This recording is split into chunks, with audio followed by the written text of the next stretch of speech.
खबर शामिल करेंगे फैसलाबाद से, जहां पर हमारे ब्यूरो चीफ फैसलाबाद सैयद अहमद रजा शाह की रिपोर्ट के मुताबिक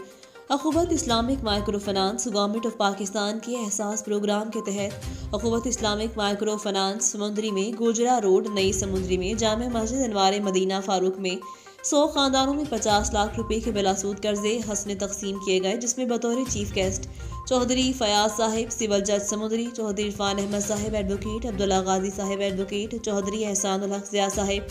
अब्दुर्राव Dhalu Sahib media press Samundri, Azhar Ali Sahib 7 news, Ahmad Raza Shah Sahib, Sanaullah Wan Sahib, Chaudhry Tariq नंबरदार और चौधरी खालिक नंबरदार ने शिरकत की। इस मौका पर सिविल जज साहिब ने अखुवत के काम को सराहा और अखुवत के स्टाफ की हौसला अफजाई की और लोगों को कहा कि अखुवत के साथ ताउन करें। और इसके बाद इरफान एडवोकेट ने कहा, आप लोग जिस काम के लिए आज मस्जिद में इकट्ठे हुए, ये कर्ज इसी काम में इस्तेमाल करें ताकि आपका जो मांगने वाला हाथ खत्म हो जाए और बाद में आप देने वालों में शामिल हो सकें।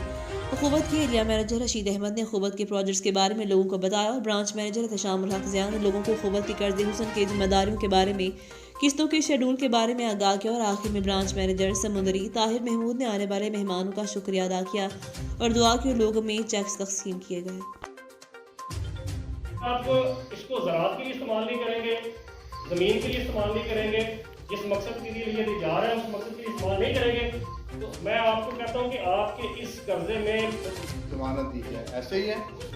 अगर कोई घर छोड़ के चला गया, अगर कोई किस्त नहीं दे रहा या किसी के कारोबार में नफा हो गया या नुकसान हो गया, तो उसके खुद भी आप ही जिम्मेदार हैं। ऐसे ही है, तो ये आपकी जिम्मेदारी है। दूसरा ये है कि ये नवंबर है,